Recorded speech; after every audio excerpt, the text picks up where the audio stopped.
Watch your parents have कभी देखी है? 2 crore in cash. ऐसे कंटेंट पर ताली नहीं, तमाचा चाहिए।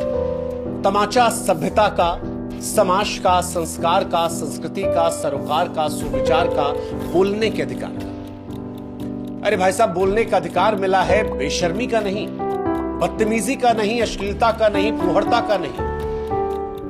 मतलब काले कमरे में काला पर्दा लगाकर अगर आप गाली देते हैं तो वो डार्क कॉमेडी नहीं है।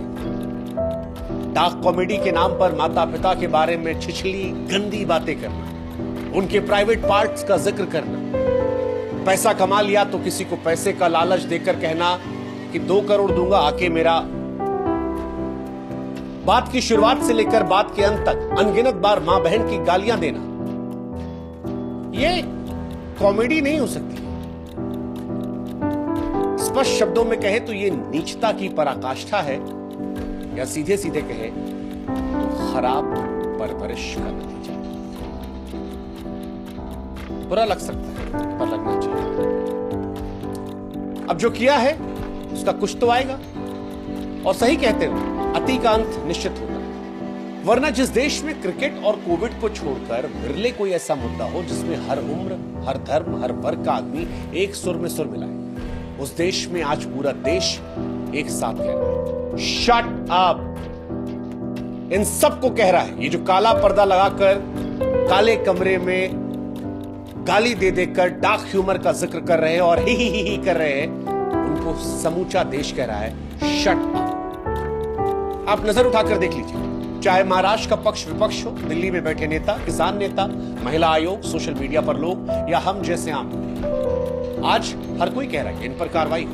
इन 3 चेहरों को आपने कई बार देखा, कहने को तीनों कंटेंट क्रिएटर है, इन्फ्लुएंसर है, मिलियंस में फॉलोअर है, नामी है, पैसा छापा है, लेकिन अब ये तीनों बदनाम है। एक एक करके इनका परिचय करवाते हैं। समय रैना का शो इंडियाज गॉट टैलेंट, समय के बारे में बाद में बात करेंगे। पहले बात करते हैं अश्लील इलाहाबादिया की, सॉरी रणवीर इलाहाबादिया। हालांकि अब सोशल मीडिया पर जितना उन्होंने ख्याति पाई है वो वल्गर इलाहाबादिया या अश्लील इलाहाबादिया के नाम से मशहूर है। रणवीर वो व्यक्ति हैं जो अच्छे पीआर के दमखम पर अपनी इमेज एक शालीन व्यक्ति के तौर पर बनाकर रखते थे। एक ऐसा व्यक्ति जो सनातन में भरोसा रखता है, योगा करता है, देश की बड़ी बड़ी हस्तियां उसके साथ इंटरव्यूज करती हैं, बड़े बड़े एक्टर, हीरो हीरोइन आते हैं। खुद प्रधानमंत्री नरेंद्र मोदी ने इनकी तारीफ की थी, प्रधानमंत्री ने इनको सम्मानित किया था, बड़े बड़े केंद्रीय मंत्री ने इनके साथ पॉडकास्ट किया था। लेकिन अच्छे पीआर के दमखम पर बनाई एक झूठी इमेज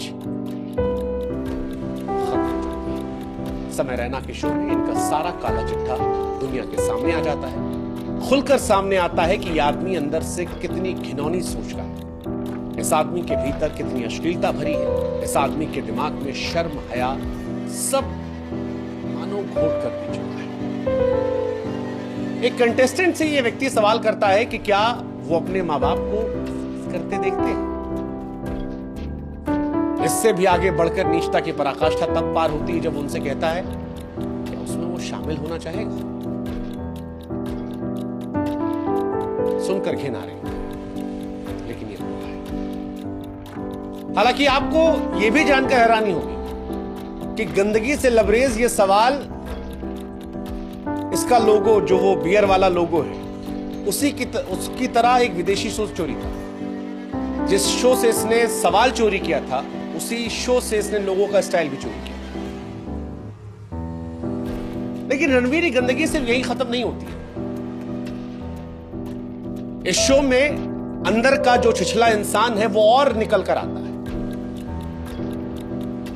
वो जो पीआर की इमेज थी वो दूर हट जाती है, और कूल बनने के चक्कर में, या कहें कि असलियत जो है वो तब निकल कर आती है जब ये व्यक्ति एक व्यक्ति से कहता है कि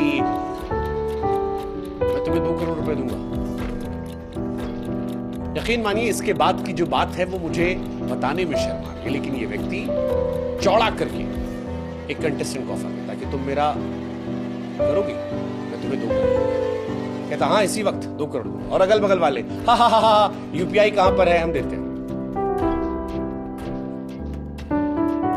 दुनिया जानती है कि रणवीर इलाहाबादिया ने ईमानदारी, शालीनता का चोला ओढ़कर मिलियन फॉलोअर जुटाए।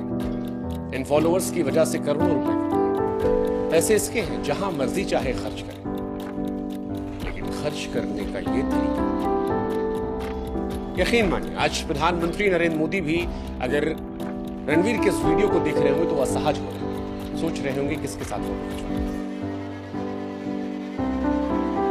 रणवीर की माताजी, उन्होंने एक पॉडकास्ट में कहा कि वैसे मां बाप का जिक्र करना सही बात नहीं है। मैं खुद इस बात को लेकर इनकी माताजी से क्षमा प्रार्थी हूं, लेकिन क्योंकि इन्होंने अपने माता पिता का जिक्र करते ही अपने अंदर के असली इंसान का परिचय दिया है, इसलिए इनकी माताजी की बात को कोट कर रहा हूं। रणवीर इलाहाबादिया की माताजी ने एक पॉडकास्ट में बताया कि उन्होंने अपने बेटे को बड़े अच्छे संस्कार दिए, अच्छे सरोकार दिए, अच्छी परवरिश की। आज माताजी से हम सवाल पूछना चाहते हैं कि जिस संस्कार का जिक्र आप कर रही थी, क्या वो ये संस्कार था, ये सरोकार था, ये परवरिश थी? क्या किसी भी सभ्य परिवार के मां बाप ये सोच सकते हैं कि उनका बच्चा ऐसा सवाल करे, ये करने की कल्पना करे? माफ कीजिएगा आंटी जी, आज एक माता के तौर पर आपके लिए दुख है, लेकिन बड़े दुख के साथ कहना पड़ रहा है कि you feel as a parent. I am sorry, this is brutal but सच यही है एंड आई एम श्योर आपको भी एहसास हो। रणवीर को इस देश के तमाम दिग्गज फॉलो करते हैं। आज वो सब इसकी घटिया सोच से वाकिफ हो चुके हैं। हालांकि रणवीर को शायद ये एहसास नहीं था कि ये भारत है, वो देश जहां पर मां बाप को ईश्वर का दर्जा दिया जाता है। ये कोई पश्चिमी देश नहीं है जहां पर फैमिली की कोई वैल्यूज नहीं होती। रणवीर ने विदेशी शो से सवाल तो कॉपी कर लिया, लोगो चुरा लिया, मगर ये सवाल ने उसकी सोच को, उसकी परवरिश को उधेड़ कर दुनिया के सामने रख दिया कि ये आदमी कितना गंदा, कितना बदबूदार, कितना घटिया है। अपने माँ बाप को आपत्तिजनक स्थिति में देखने का शौक, फिर उसमें शामिल होने का शौक, पैसा कमा लिया तो एक व्यक्ति को 2 करोड़ दूंगा, ये करो, शेम। अब बात करते हैं दूसरे शख्स की। नाम है अपूर्वा मखीजा। मोहतरमा खुद को इन्फ्लुएंसर कहती हैं, पर आप इनको अराजकता की निर्विवाद क्वीन कह सकते हैं। अपना निकनेम रखा है इन्होंने द रेबल के। हमारे देश में जिसमें महिलाओं को देवी का दर्जा मिला है, जहां बातें होती हैं कि महिला पुरुष कंधे से कंधा मिलाकर चले, वहां ये मोहतरमा किसी और क्षेत्र में आगे बढ़ रही है। एक कंटेस्टेंट से कहती हैं कि शादी करना है, 6 फीट 4 इंच का मर्द चाहिए, लेकिन उससे आगे उसके पैंट के अंदर भी 6 इंच का कम से कम होना चाहिए। अपने मम्मी के प्राइवेट पार्ट का जिक्र करके उससे कहती है अपनी मां के अलावा किसी और का देखा है? और हैरानी की बात यह कि इनके भी चाहने वाले हैं जो इन सब बातों को जस्टिफाई करने की कोशिश करते हैं, इन बातों को नॉर्मलाइज करने की कोशिश करते हैं। इनको देश के बड़े बड़े कॉलेजों में न्योता दिया जाता है, ये वहां जाती हैं। क्या आज की पीढ़ी मां के निजी अंगों का जिक्र करके डार्क कॉमेडी के नाम पर उसे नॉर्मलाइज कर सकती है? सोचने वाली बात है, सोचिएगा। देश की तमाम महिलाएं, देश के तमाम माता पिता, भाई बहन, सोचिएगा। इन्होंने एक कंटेस्टेंट से पूछा कि जहां से पैदा हुआ अपनी मां के अलावा किसी और महिला को वो देखा है? फिर एक बहुत मोटी गाली दी, गंदी गाली, चिछली गाली, जिसे मैं नहीं बोल पाऊं। महिला होकर महिला को गाली देना अब फैशन है। सवाल है अपूर्वा कौन सा ट्रेंड सेट करे? सवाल ये भी कि क्या इनके माँ बाप हैरान नहीं होते? क्या वो ये सब नहीं देखते? बदतमीजी और फुहड़ता की ये इंतहा को देखकर क्या इनके माँ बाप असहज नहीं होते? क्या ये लोग जो इंस्टाग्राम को अब एक गंदगी का अड्डा बना चुके हैं, और ये सिर्फ अपूर्वा तक नहीं, और बहुत सारी लड़कियां हैं जो दिन रात कपड़े खोलकर व्यूज कमा रही हैं, इनके माँ बाप भाई बहन नहीं है, वो असहज नहीं होते? क्या अपूर्वा अपने माँ बाप भाई के सामने भी इन शब्दों का इस्तेमाल कर सकती है? और वो कैसे माँ बाप हैं जो अपनी बेटी के इस तरह के व्यवहार पर शर्मिंदा नहीं है? या फिर ये मान ले कि वो जो गाना था, ना बीवी ना बच्चा ना बाप बड़ा ना भैया सबसे बड़ा, माँ बाप भी असहजता को विटामिन एम से शांत कर लेते हैं कि पैसा आ रहा है।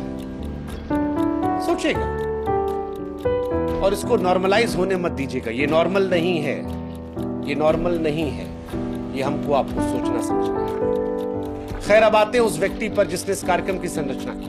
नाम समय रैना। सच कहूं तो कश्मीर से आने वाले समय रैना की शुरुआती दौर में खुद का मजाक उड़ाती कुछ वायरल क्लिप्स जब आती थी सामने, तो कई बार हम भी गुदगुदा लिया करते थे कि ये व्यक्ति अपना ही मजाक उड़ाता है। फिर धीरे धीरे जब और क्लिप्स आने लगी तब समझ में आया कि समय रैना ने गिरने को ही उत्थान मान लिया है और कॉमेडी के नाम पर अपने माँ बाप, नानी नाना सबको बेच डाला है। इसी शो में, इसी कार्यक्रम में समय रैना कहते हैं कि कोई मेरे शो में अगर पॉर्न शूट कर दे तो मजा आ जाएगा, इंटरनेट फट जाएगा। हालांकि समय को लेकर बहुत सारे लोगों का मानना है कि ये जो घटना हुई है, जो पूरा विवाद हो रहा है, इससे समय को नुकसान नहीं होगा। वो कहावत नहीं, नंगा नहाएगा क्या निचोड़ेगा क्या। समय यही करते आए हैं, वो यही कर रहे हैं, इसलिए लोग हैरान नहीं हैं।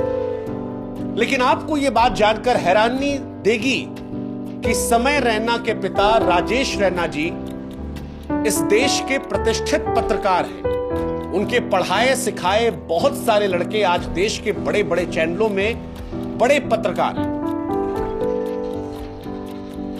लोकतंत्र के चौथे स्तंभ रहने वाले राजेश रैना जी के सुपुर्द जो हैं, क्या उनको आज अपने बेटे पर शर्मिंदगी नहीं हो रही? समाज को सही दिशा देने वाले राजेश सर, अगर आज ये वीडियो आप तक पहुंचा है या आप इसे देख रहे हैं, तो एक सवाल हमारा आपसे है कि अमिताभ बच्चन के सामने बैठने पर जो आपको गर्व की अनुभूति हो रही थी, आज क्या मन में सवाल नहीं आ रहा कि परवरिश में कहीं कमी नहीं रह गई?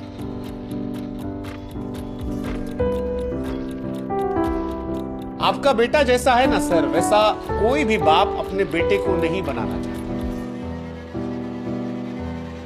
हो सकता है आपके घर में ज्यादा पैसा आ रहा हो सकता है अब आपकी पहचान बदल गई हो, बेटे के नाम से पहचाने जा रहे हो, लेकिन अगर गिरने को उत्थान आप भी समझ लेंगे सर, फिर तो हो जाएगा। क्या इन वीडियोस को देखकर आप असहज नहीं होते? आपने भी सब्सक्राइब किया है? काले पर्दे, काली उसमें मां बहन की गालियां, क्योंकि जिनसे हमने आपके बारे में पूछा वो आपको एक सभ्य व्यक्ति बताते हैं, आपकी इज्जत करते हैं, सम्मान करते हैं, और इसीलिए हमारे मन में सवाल आया, कैसे बेटे के मुंह से बगैर गाली कोई शब्द नहीं निकलती सर। बहन की गाली तो तकिया कलाम है। जब पढ़ने लगे तो पता लगा कि स्टैंड अप कॉमेडी के डेज से ही हर एक्ट में हजारों गालियां थी। फिर गालियों का नया अड्डा खोला, नाम दिया इंडियाज गॉट टैलेंट। शो की थीम ही गाली है। जो जितना गाली देगा, जितना नंगाई करेगा, इतना फुहड़ता को पार करेगा, उतनी ज्यादा उसको प्रसिद्धि मिलेगी। मतलब गाली भी छोटी मोटी नहीं। जिस शो में अपूर्वा रणवीर के चरित्र का काला चैप्टर खुला है, उसमें भी समय रैना धारा प्रवाह गालियां दे रहे हैं। और उससे पहले कितने शो आए हैं। और आपके बेटे को तमन्ना है कि कोई लाइव पॉर्न दिखा, लाइव पॉर्न कर दे। और इससे पहले भी एक महिला आई थी, बहुत कुछ वायरल हो चुका है इस शो में।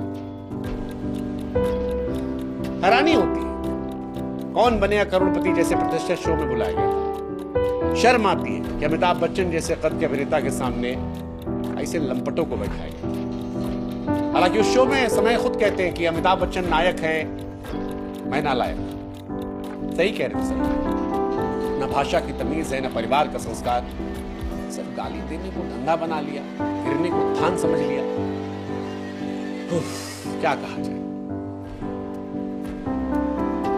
सोचिएगा सर, पैसे की तरफ भी दुनिया है, समाज में आपको भी रहना है। हो सकता है आपको फर्क ना पड़ता, लेकिन ये सोच कर दीजिएगा कि जब आपको फर्क नहीं पड़ता, बहुत माँ बाप होंगे जिनके बच्चे ऐसे बन जाएंगे, उनको फर्क पड़ेगा।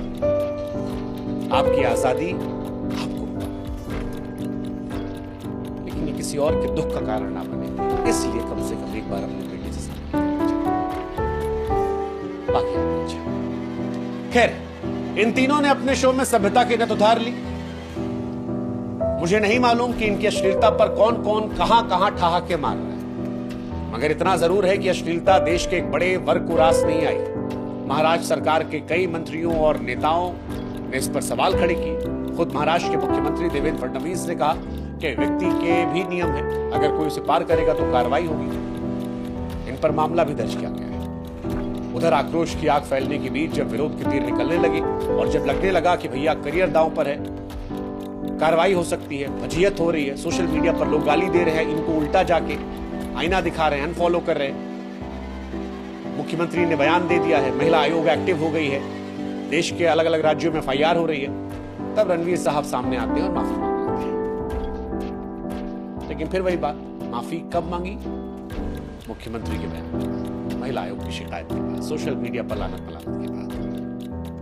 वरना इन्होंने भी अपना कमेंट सेक्शन बंद करके बचने की पूरी कोशिश की थी। इसीलिए हमको लगता है कि किसी ने कहा था कि forced apologies never from the heart.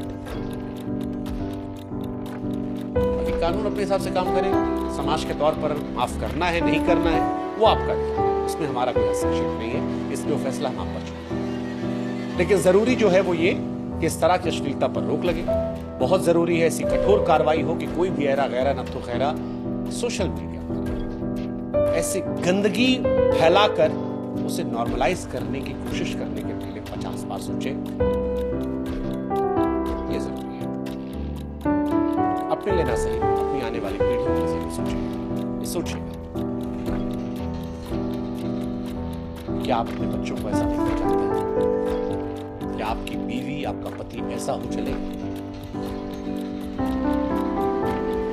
बाकी